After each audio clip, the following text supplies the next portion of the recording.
So, if you're anything like me, you've asked yourself many times over the last several weeks, so who is this Carter Hawkins fellow? Locked on Cubs introduces you to the new Cubs general manager now.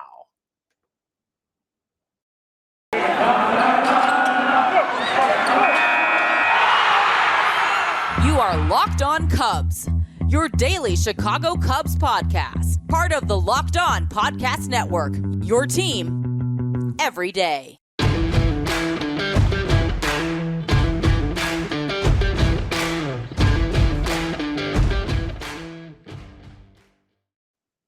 Good morning to you and a happy Wednesday. Welcome in to Locked On Cubs. I'm your host, Andrew Bellison, at Chicago Cubs PA on Twitter, and the show's Twitter handle at Locked On Cubs. I want to thank you for taking the time each and every AM to make Locked On Cubs your first listen. We're free and available wherever you find and download your favorite podcast. So please find us today. Subscribe if you haven't already, and download us if you like the show. We cannot thank you enough for each and every view Locked On Cubs has gotten. We're just getting rolling. I'm having a blast hosting the show. It's been only a few weeks. Loving every minute of it. We have an awesome program for you today. We're going to continue our look at the long list of players who have donned both Cubs and Cardinals unis. Some of these players you probably didn't even realize, as I'm guilty of that for sure. We're also going to start our countdown of the best player to wear each uniform number for the Cubs. Spoiler here, the first player on the list hasn't even put on the uniform yet. Before we get to that, though, we must say, after about a couple months on the job, an official hello to Carter Hawkins. He is the new general manager of your Chicago Cubs. You know, listen, if you're anything like me, you feel better when you know and trust the pilot who's controlling the airplane, so to speak, right? I mean, is this stupid fan talk?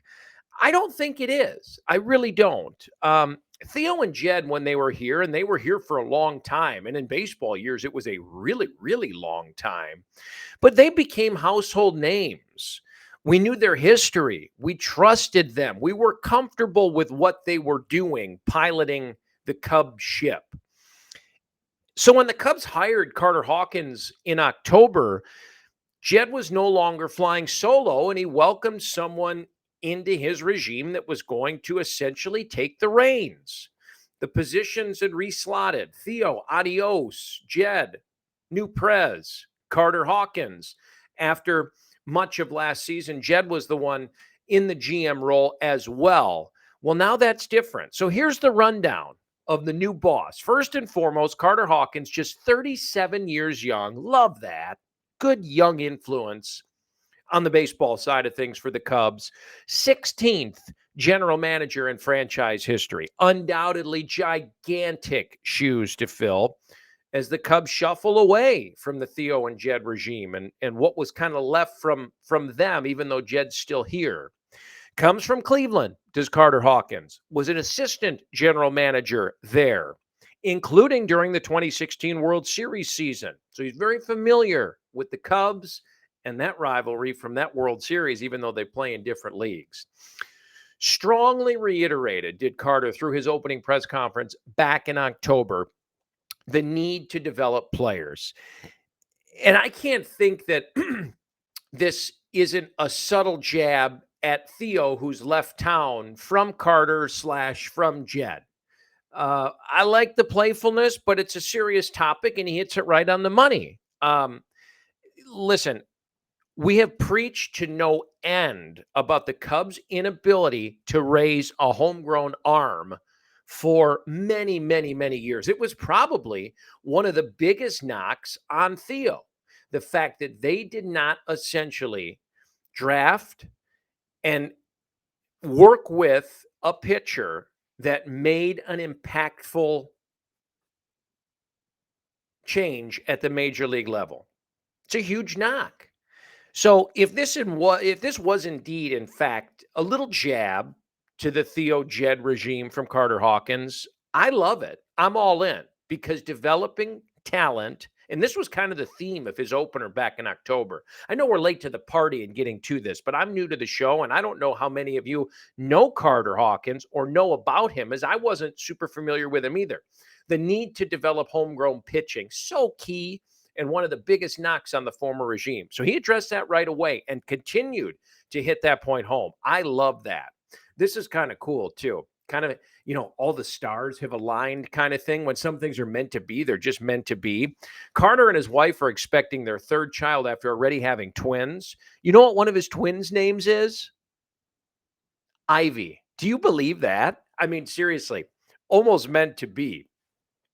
Carter Hawkins went on in his intro press conference and discussed the need to further develop talent, namely the pitching, as I mentioned, by saying, and I quote, "The secret to developing pitchers is that there is no secret." What Cleveland was able to do really, really well was to take all the information that's available out there and synthesize that into digestible information that the player could be on board with, the staff could be on board with. It's so easy to skip steps. It's so easy to take the path of least resistance. So true. I mean, that's true in life, is it not? Where's the cop out? Where's the easy way out? Getting front office, coaches, and players on the same page with the plethora of knowledge that is available today, it's almost too much, is not an easy thing to do. And to decipher the information from the nerds, as the Cubs call it, through the coaching staff and passing that along to the players in terms that they can and want to relate to is sometimes easier said than done. Carter Hawkins really pushed all the right buttons, in my opinion, in his opening press conference with statements like this. Somewhat vanilla, but potent as well. And it kind of sets a tone for what he wants to accomplish.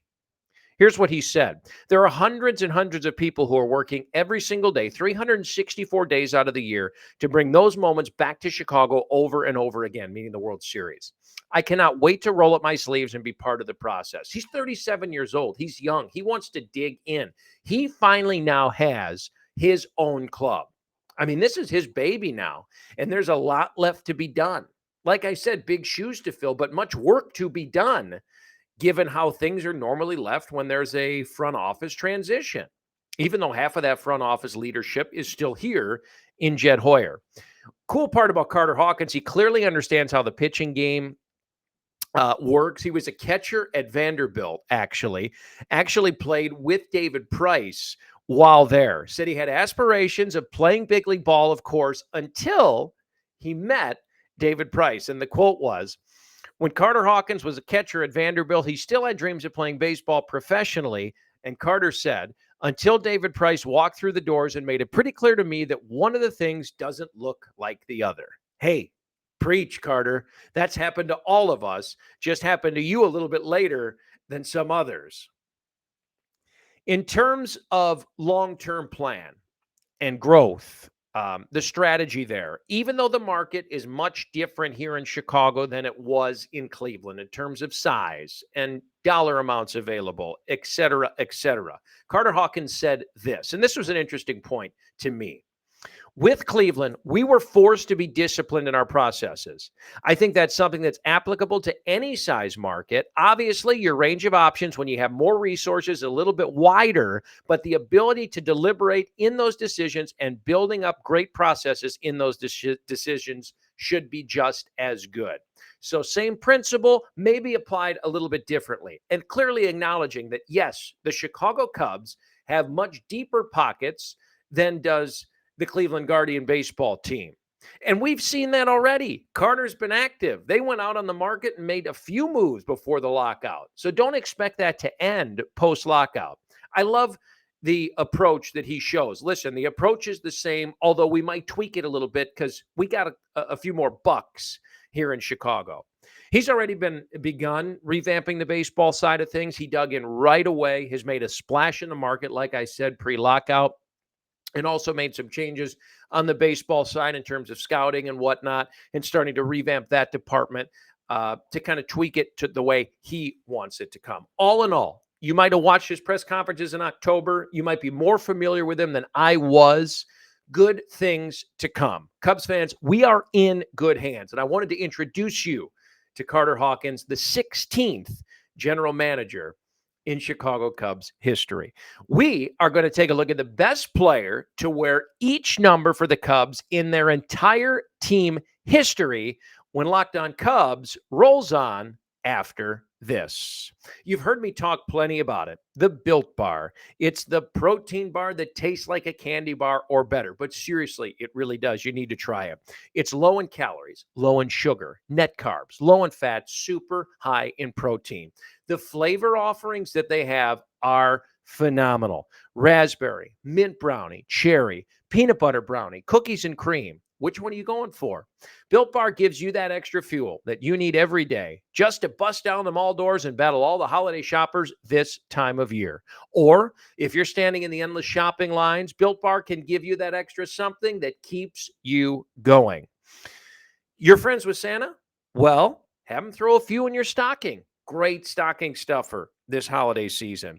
If you are guilty of liking some of those marshmallowy treats around the holidays, like so many of us are, you need to get your hands on the Built Bar Puffs. They're light, they're fluffy, they're marshmallow-y, different flavors, all covered in chocolate. Taste so good, you won't believe they're filled with protein. Check it out today, Built Bar. Go to built.com, BUILT.com. Use promo code LOCKED15, and you'll get 15% off your order. That's LOCKED15 at built.com for 15% off your order. Locked On Cubs continues next.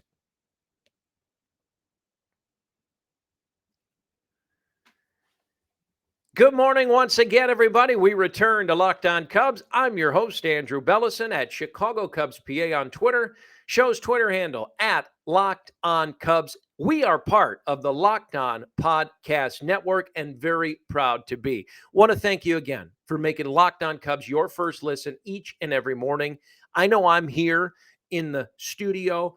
I don't know where you are. Maybe you're on your way to work. Maybe you're on your way to school, on the train, in the car, at home. Hopefully you're off this week for the holidays. Regardless, thank you for tuning into us and turning us on. We're free and available on all platforms wherever you download your favorite cast, and on YouTube as well. I know you don't want to sit here and look at me, but you can if you want. Check us out, Locked On Cubs on YouTube. So the list of players to play for the Cubs is eons and eons of players long. What has been done on Cubs.com is they've taken the best player to wear each number throughout the history of the Chicago Cubs organization. We made some additions as well. This is kind of fun. This is going to be a several-part thing. We're going to start our list at number 0, a number never worn by a Chicago Cub before until 2022. Marcus Stroman, number 0. That's all you need to know. He is the best number 0 by default. He's the only number 0. But I think we're going to have good things coming from him. Like Len Casper told me after my first year doing public address at Wrigley Field. Well, I heard the good news from the league office. You're Rookie of the Year. You were the only rookie PA announcer last year, so it's by default, but congratulations. Len, correct. We're going to give the same distinction to Marcus Stroman. All right, number 1, the best number 1 to ever play for the Cubs, Jose Cardinals. Spent 6 years in the outfield in the 1970s, and a childhood favorite, a big Cubs fan, Eddie Vedder. Number 2, kind of an easy one here. How about Gabby Hartnett? Best catcher in Cubs history, played with the club from 22 to 1940, also a Hall of Famer. He also cheated our system here a little bit, wore number 7 and number 9 throughout his career as well. On to number 3, Kai Kyler. David Ross famously wore number 3 most recently, the Cubs skipper. David, we love you. Kyler, though, a Hall of Famer. On to number 4, the best number 4 in Cubs history, Billy Herman, Hall of Famer, doubles machine, had 57 of them in 1935 in 11 seasons for the Cubs. This is going way back. The best number 5 to ever play for Chicago Cubs baseball, Riggs Stevenson, owns the highest career batting average in franchise history, .336. Number 6, Stan Hack, 5-time All-Star of the 30s and 40s, hit .301 in 16 seasons, played his entire career with the Cubs. Who's the best number 7 to wear a Cubs uniform? It's got to be Jody Davis, two-time All-Star in 84 and 86, NL Gold Glove Award winner in 86 as well. Gets the edge slightly over Rick Monday. We love them both. Number 8, I bet you guessed it. Andre Dawson is correct. Joined the Cubs in 87, the year I was born, on a blank check, won an NL MVP award, 2 Gold Gloves, and made the All-Star team 5 separate times. The Hawk, Andre Dawson. The best player to wear number 9 in Cubs history, Hank Sauer. Apologies, Randy Hundley, Javier Baez, love them both, but Sauer was an NL MVP back in 1952. How about number 10? This is easy. It's retired. Ron Santo, a legend on the field and in the radio booth, 5 Gold Gloves and a Hall of Famer, finally. Number 11, his infield mate, Don Kessinger, beloved shortstop, 2-time Gold Glove winner of the 60s and 70s Cubs, the best to wear number 11 in Cubs history. Number 12, we'll keep it on the infield. One of my favorites as a kid, Sean Dunston. Also, Kyle Schwarber and Soriano wore number 12, great Cubs careers as well, but Dunston wore it for 12 years as a shortstop for the Cubs. Turning back the clock again for number 13, Claude Pissot. He tested his luck with that number. Some would consider it a lucky number.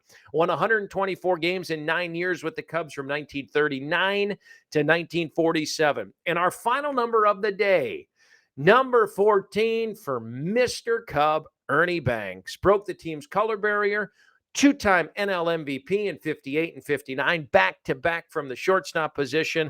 Hall of Famer, Mr. Cub forever. The best to wear number 14. This is fun. Got a long way to go. That's 0 to 14. We'll pick it up again tomorrow with the greatest Cub to ever wear uniform number 15. There have been more players than I realized that have played for both the Cubs and the Cardinals and really had impactful careers for both.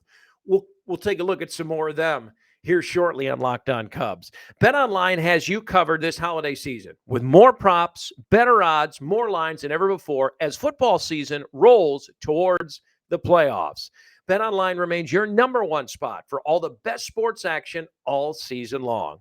From basketball, football, NHL, boxing, UFC, right to your favorite Vegas casino games, don't wait to take advantage of their amazing offer. What is it, you ask? Well, head to their mobile or desktop site today and receive a 50% welcome bonus on your first deposit. That's right. Just use the code LOCKEDON, LOCKEDON, code LOCKEDON to receive 50% bonus on your first deposit. BetOnline, it's the fastest, easiest way to bet all of your favorite sports. So don't wait. Take advantage of all their amazing offers available today. BetOnline, where the game starts. Locked On Cubs. More after this.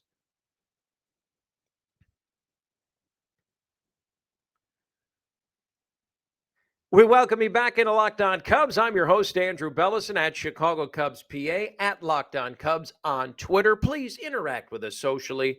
Man, it's so fun to engage with Cubs fans and talk baseball and what they should do and what they shouldn't do and what they did. And it makes the show more fun. It makes my job more fun. So please engage with us on social media at Chicago Cubs PA, at Locked On Cubs. We started this list yesterday. These are the greatest and best and most recognizable players to wear Cardinals and Cubs uniforms. Some of these guys, man, I didn't even remember played for St. Louis. Some of them are easy. You know, the Bruce Suters, the Lou Brocks, Lee Smiths. But there were more impactful players than I even realized that donned both Cubs and Cardinals jerseys at some point. A lot of closers on the list yesterday. Let's continue that list here today. How about Jason Mott? Remember him? Another closer. He's the owner of the last pitch in the Cardinals' 2011 World Series triumph. He traded the birds on the bat for Cubby Blue as a free agent before 2015, the only season he would compete as a Cub. But he was a big part of that bullpen in 2015 of that Cubs team that finally turned the corner and then ended up taking the Cardinals out of the playoffs in the divisional series of 2015. This is one that you probably didn't remember. I'm just going to bet. If I'm wrong, you tell me, tweet at me. But Rick Sutcliffe was a Cardinal. I mean, this is a Cubs legend, one of my favorites. The association game pinpoints Sutcliffe with the Cubs as soon as his name is mentioned. I mean, 1,000%. He etched himself into our hearts as soon as he landed here in '84. But he played a season in St. Louis in 1994 during the strike year. I totally forgot about that. How about John Lester? He's a new addition to this list, right? Really kind of a gut check to see Lester in Cardinals red, right? Just a half season removed from being a Cub, but he got traded to the Cardinals by the Nationals last year at the deadline. He'll obviously go down as a legend with the Cubs and the Red Sox, World Series champion with both, but did spend some time with the Cardinals. It was really big for them down the stretch last year as they made their playoff push. This is a good one. I mean, this is a guy that I loved to hate when he was on St. Louis, and then he came to the north side, patrolled center field, and was just wonderful for the Cubs in 2008. That's Jim Edmonds. He only played 85 games after he was released by the Padres in the middle of that 2008 season. It does little to diminish his place in Cards fans' hearts, now calling games for Bally Sports Midwest, but he was huge on that '08 team for Piniella that obviously advanced to the playoffs. How about Mordecai Brown going way back? Three Finger Brown was a legend across 10 seasons for the Cubs. But did you know his first year in the league was with the Cardinals? I did not. Lon Warneke paralleling Lou Brock on the pitching side. Warneke owns the most appearances to have played for only these two franchises. Lou Brock played only Cardinals and Cubs. He captured the ERA title as a Cub in 32, finishing second in the MVP voting, which is crazy, and split his career via 10 seasons with Chicago, 6 with St. Louis. And how about the last name on the list for today? More tomorrow to come in terms of Cubs and Cardinals names that you might not have known played for both organizations. Ernie Broglio might be the better-known arm to have spent his entire career between these two franchises, due in part to his place in the lopsided trade that sent Brock to St. Louis. But he was a Cub and a Cardinal as well. Locked On Cubs rolls on tomorrow. It's the last episode of the week before the holiday. We continue our Cubs Cardinals list and our uniform countdown list and much, much, much more. For the final time, we thank you for making Locked On Cubs your first listen of the day. And we ask that you make Locked On Bets your second listen. It's your daily one-stop shop for all of your gambling needs. Locked On Bets is hosted by your boy Q with expert analysis and insight from Lee Sterling. It's free and available on all platforms. So much good stuff tomorrow. Can't wait to see you then. Until then, be well. Have a great Wednesday. This has been Locked On Cubs. I'm Andrew Bellison. We'll see you tomorrow.